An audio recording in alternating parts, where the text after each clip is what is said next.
So I wanted to put some music in the background, but maybe I can. But concentrate better without it. So let's talk about these rappers. Let's talk about the Cassidy and Freeway battle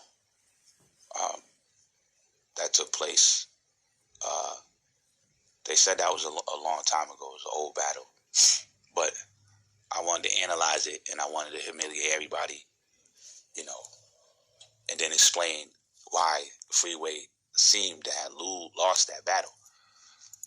And I wanted to talk about why everybody in that room is humiliated, and I'm gonna humiliate everybody in the room and everybody in the world, and set everybody. I'm gonna just humiliate everybody who's just not up on game. Okay. Number one, Cassidy has seemed to win this battle. Now let's not look at these two black children as Cassidy or Freeway. Let's look at them as a soul in the spirit and another soul in the spirit that are supposed to be pieces of each other, that are supposed to be brothers, because Cassidy and Freeway are truly one. They come from one God, and they come from one universe, one Father and Mother Nature. They come from Adam and Eve, and they're supposed to be in union. They're not supposed to be downgrading each other. Okay, that's why Freeway had a hard time, because but Freeway, to me, truly won the battle. From the first verse he spit, he spoke of his kids, and he spoke of some, heartfelt, true things, and he spoke of God, and Freeway's into the 5% of Muslim and Islam shit, and he's into godly Jesus shit. And Cassidy might be too. Cassidy spoke of God too. But the whole thing is that Cassidy is a professional battle rapper. He that's what he specializes in. You can't battle him if you don't battle his style. You can't. Freeway use the wrong style of fighting with him. It's like if you're fighting a person who fights jiu-jitsu, and then you try to fight with karate. You can't do it. You have to use the same style. Cassidy calmed down and just was saying simple punchlines that were catchy and witty. Freeway was saying too much, too fast, and that's not how you battle rap, because the listener, the onlookers, have to understand your punchline. You can't just, Freeway truly won the battle on the first round, because Cassidy said some shit, as always. He's real clever and witty with his punchlines, and just heartless. So that's what the streets like. A nigga say anything to you to humiliate you and to make you feel small, and he specializes in reading a person's weaknesses and reading a person's disconfidence. And if he reads that you're nervous or that you're scared, he's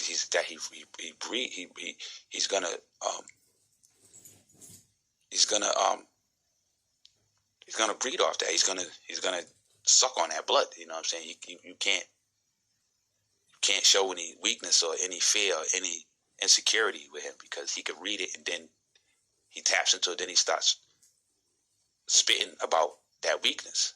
Okay, he can read you. Cassidy's a smart individual, but he's just a piece of God that has some gifts of intuition and has some gifts of being able to read someone who's really that dude, or a person who is acting like they're that dude.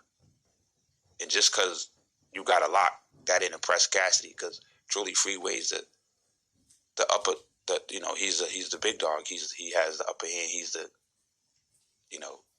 Cassidy's the underdog, because Freeway's with a big record label, Rockefeller, and he's did been with bigger, he's had more success and been on TV more. Cassidy was at that time nobody even really knew Cassidy like that. He wasn't popular because Cassidy doesn't make songs that are commercial. He's a mixtape and underground to the core, so he didn't hit mainstream too hard. Okay, and he doesn't really know Cassidy's weaknesses. He doesn't know how to write songs. Songs for the radio, songs for the mainstream, songs that will win Grammys, and that's so. But Freeway does know how to make songs like that. Okay, so Freeway has some abilities that Cassidy doesn't. Okay, but when it comes to the gutter, it comes to this mixtape in the streets and battle rapping, Cassidy's that's his specialty. But I just wanted to get in both of their asses. They both deserve to be humiliated because, number one, they both talking about the whole battle. They talking about selling crack. Now, anybody who depends on somebody else's habit, you depend on a fiend to get money. You bragging about, all these kilos you cutting up, but what if there's no fiends out? You ain't getting no money. You depend on another person to be outside and need a drug for you to get your money. So you can't. I know you just talking shit, but that's a weak hustle, and that you can't brag about that shit too much. You sound stupid because you depend on someone else to give you money. You need that fiend to be out there, and sometimes, in real life, I don't care what block you from. There's always a drought time where there's no fiends around. And then what you gonna do? And that goes on for months and years, where your block is dry and only 1 or 2 fiends are coming through, and there's 20 niggas and they gonna get the fiend before you. And Cassidy can't say he didn't go through that. Okay. And on top of that, God's gonna have your ass for every person you gave that crack. The karma's gonna come back to you tenfold and fast. Now, 10 years later, it's going to come back to you soon. So a lot of that is, I wonder if they really, really doing it like that. Another thing is that no real nigga that's selling drugs is going to get on camera and say that. If you're really selling keys, you're not going to get on camera and say that. You know why? Because you're making your connect hot. You say that, then the hip-hop police or the FBI is watching you, then they want to know who your connect is. So your connect is going to call you and say, look, get off that goddamn camera, or I ain't fucking with you no more. You're making me hot. So I don't know why they try to act like they're going to see Poppy and all that, because Poppy ain't going to let you get on tape and keep fucking with you. Okay, think about that. Niggas didn't think about that. Okay, so I know if I'm buying keys for $20,000 and making $40,000, $50,000 back, I'm not getting on no tape telling nobody that. Okay, I know if I got some guns, I'm not gonna get on tape and say I got guns on tape. And I'm an entertainer, and I know police already pulling me over already before I was an entertainer. Pulling me over, trying to catch me riding dirty, rolling, they try to get me riding dirty. So, I don't understand how them niggas, is thinking they real when they up there telling all their business. If you really are carrying guns and really got a lot of drugs on you, you will not and should not get on camera and talk about it, because you don't know who's waiting for you outside. You don't know. You got the FBI, you got the D-Techs, the Ds, you got undercovers, you got narcs. Okay, so why would you? The Pentagon can see you from a satellite in the sky. The camera go down into your fist and see what you gave to the fiend. They can see how much money you counting while you standing on your block thinking you real. So I don't know. So they both humiliated in that fashion right there. Okay, but so this is real good entertainment. I'm really proud of them and really impressed and really just grateful that there's a way that they can use their time and fight each other without using fists and using weapons. So it's a great thing. But Cassidy getting a little disrespectful as always and going too far with the punchlines and just being a little bit too disrespectful, a little bit too vulgar. They're violating each other's space. They're in each other's face, and it's not necessary. I'm not going to let nobody be up in my face like that. I don't care if it's, that's the way they battle rap. All of them be doing that, but I'm not gonna let nobody. If I battle rap somebody, they're gonna be like at least 5 feet away from me. They're too close to each other. If you don't like each other, why are you all up in each other's face like you want to kiss? Okay, so the shit's silly. But like I said, I'm proud of them, and they did a good job entertaining the crowd or whatever. I mean, they're both really talented lyricists, but I think Freeway truly won that battle from just the first verse he spit. But it seemed that Cassidy made a comeback in the end, as always, because he stayed calm and he stayed focused on finding weaknesses and insecurities in Freeway's demeanor and in his swag and in his aura. See, so when a real nigga senses another nigga's insecurity and another nigga's weakness of confidence is low, that's what, that's the kill. Okay. And Cassidy has just punchline after punchline after punchline. It's hard to fight him because he never runs out of hot shit to say. A lot of battle rappers, they say some hot shit and then that's it. But he just gets better and better and better every time. He got more shit to say that is like, wow, where did he get that line from? So, but Freeway need to slow down and battle him in his style of fashion. If he's saying, I got stupid lead and I'll crack your head, then Cassidy and Freeway got to do the same thing. He got to calm down and flow in his demeanor and not all that fast shit, because that's how he beat him. He calmed down and he went slow and he was just saying simple metaphors, nothing that crazy. But I mean, everybody could hear the punchline. Freeway was saying a bunch of hot shit, but he was saying it too fast, and he was using that style that's not battle rap, and the people and it doesn't sound like the crowd can't hear the punchline that he's saying. He's not even using punchline. He's just mumble jumble. Hit him in the head, get it in his head, and and nobody can hear what he's saying. So that's how he lost. But everybody's humiliated because everything was about drugs and shooting each other with a gun, and that's not really ill. I mean, if you're going to battle somebody, you should be able to battle them without threatening them. You should be able to battle them without talking about how you depend on another person to give you money for their habit.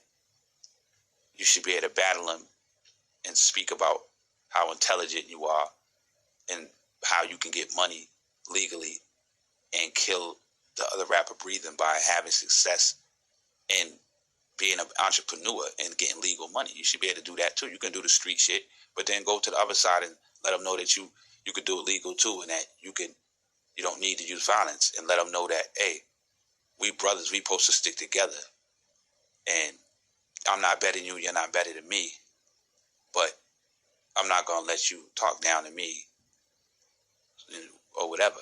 But they're both saying that they're gonna kill each other. They're both saying that they sell more drugs than one another, which is offensive to the Almighty. They're talking about people's mothers and people's kids, and it's supposed to be fictional, not actual factual, but when you say that, it gets personal, and there could have been some punches thrown. But see, that in the battle rap, the rules is you can't take things personal because it's rap. So that's why no punches was blown, because it's already rules that anything goes with what you can say. So that's why they was getting out of order like that. But see, you got one spirit and one soul that truly is positive and truly is on some Malcolm X Muslim shit and uniting. So it was harder for Freeway to be violent and be disrespectful and be rude because his heart's truly with God. Whereas Cassidy don't give a fuck. Cassidy's just cold-blooded, do anything, say anything to win the battle, and don't give a f about your fam, none of that. And so Cassidy could read that Freeway had a conscience. He could read that Freeway had morals. He could read that Freeway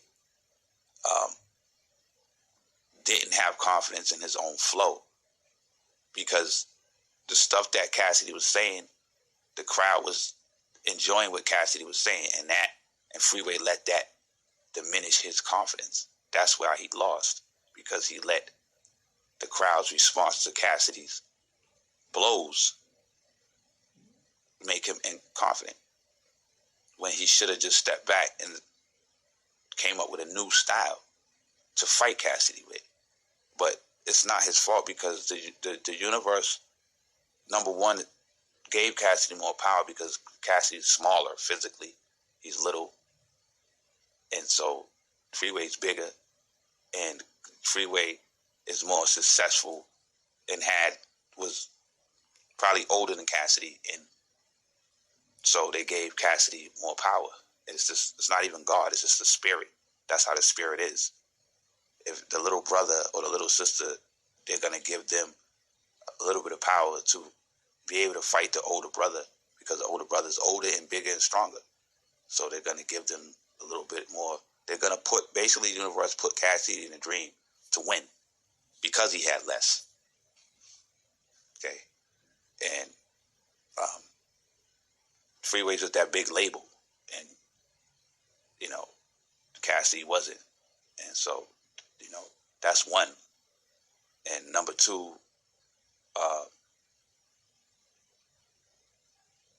Cassidy is basically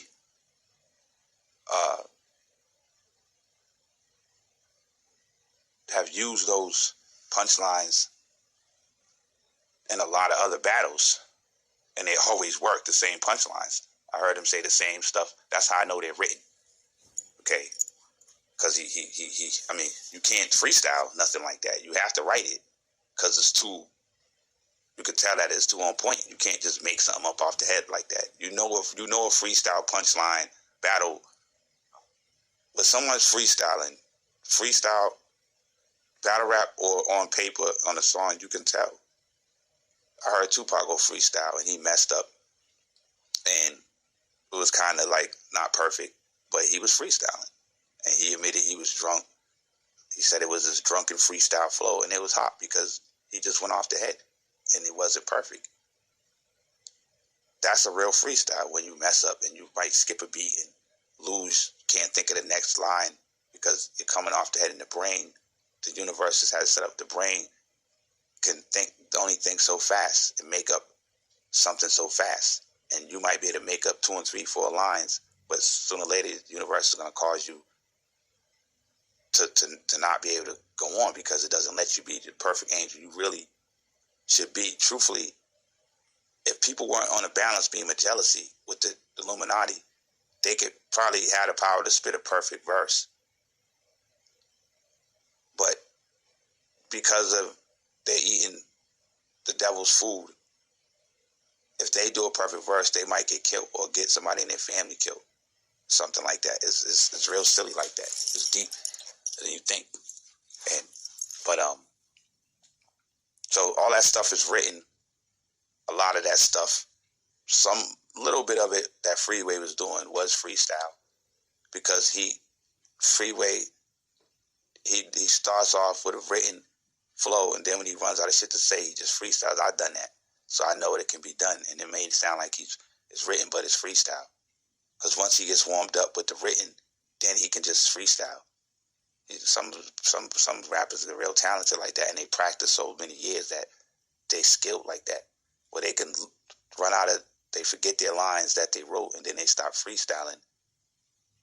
Okay, and you could tell that he had ran out of things to say. He was freestyling, but Cassidy's, all his bars are written, and they memorized. And I heard him say all them bars in like 5 other battles, and when he was on TV just battling, just rapping freestyle. And they call it a freestyle session. But with Fabulous, let's go on to Fabulous and J. Cole and MOP and what's the other ones? Fucking Jadakiss and them, Locks. Every Meek Mills, every single rapper that I seen get on Hot 97 freestyle with Funkmaster Flex. All that shit's written that they spitting. I ain't heard none of them really come off the head. Even the chick Grandma A, Murder Ma, MIA, whatever her name is. That chick, she's really she got her style from Cassidy. Okay, she sound just like a female Cassidy with them punchlines. Okay, whenever you hear a person say they freestyle and you hear them do punchlines are written. You can't freestyle punchlines. Punchlines are thought out, well thought out metaphors. A metaphor has to be created through the mind, because the metaphor is the similarity. You say, I got more bricks than Syrup got pancakes. You have to think about that. You can't just make it up, but you can make up metaphors, because I've done it for whole songs, but they're not going to be as good as the written ones. It's going to be kind of whack and simple, because you're making it up off your head. But the way Cassidy and Murder Ma, that Grandma A, the way they do their verses, you definitely know that that's not freestyle. And I know for a fact it's not freestyle, because if you was freestyle and you happen to get lucky and your magic came, you did it all perfect, it wouldn't last the whole song. You would run out of shit. Your brain would run out of things to make up. I know. I've been rapping for a long time, so I know what's possible freestyle and what's possible written. I know. I've done it all. So I know for a fact that most of that shit, Cassidy, especially him, is written, because I heard him say it before. And when you freestyle, you don't ever use a freestyle twice. Anything that I freestyle, right, I'm not going to say it again on another record, because I don't remember what the hell I said. It was freestyle. So that means every track that I do freestyle, which the last 30, 40 songs I've done, they've been freestyle. I've been freestyling for the last 5, 10 years, because ever since they stole my 300 songs that I have written, I vowed not to write anymore. Okay, because the universe got jealous, and when they put a boot on my car, and then they took it. All my songs are in there, and not only on paper. I had 300 songs on paper, but then I had a bunch of CDs in there with recorded songs that I had, demos that I was trying to send to Taxi, which Taxi shops your demo to 250 producers and publishers to get you signed.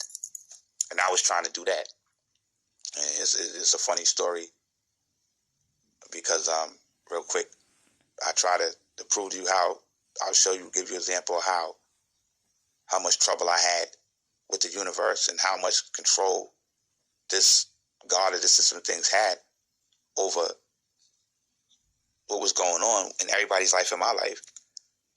As much as I thought my fiance loved me, she was giving me $100 every day in cash. But when I asked her to help me do Taxi, and I needed her credit card because I didn't have the right kind of credit card, I had the money, and she wouldn't help me. She didn't want, any other thing, she had given me credit cards with $4,000 on them and let me have them.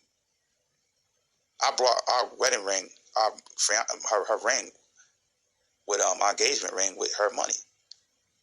So why, when I ask you to help me do the Taxi, you talking about you want a house, and you want me to help you get a house? You've been saving for a house. So if I'm trying to get a record deal, why wouldn't you help me? See, because she was a demon. Okay. the Illuminati, she was an angel until I said that I wanted to send my demo. Because the Illuminati knew how talented I was and knew that I would definitely get signed. The first A&R from Disney or AMC Records or Atlanta Records, any A&R that would have heard my demo, and they only allow you to send one song at a time. Taxi's a company where you pay them $300 and you become a member and you send them a demo, and they, instead of you getting on planes like we used to do and go to New York and all that and go up in record companies and try to get them to listen to your demo, and you got to go get on all that trains and buses and shop your tape, they do it for you. Taxi. And that's something that my power made too. And when I tried to do that with Ayana, and she wouldn't help me. She wouldn't let me use a credit card. It was real weird. And I was like, why you won't let me use a credit card? Her whole demeanor just changed. No, you can't use it. No. So, anything that I tried to do to become famous, she wouldn't help me. But she was giving me this, giving me that, spoiling me rotten with everything else. Okay. And, I didn't eat at home. She was buying me takeout for breakfast, lunch, and dinner 9 months straight. That's how cakey she was. As soon as I met her, she gave me money to get a rental, another rental. Then I made my own Uber. So she was doing everything. But like I said, the Illuminati got involved when it was time for me to get that real cake. So you will understand why I didn't get no record. Truly didn't get no record deal.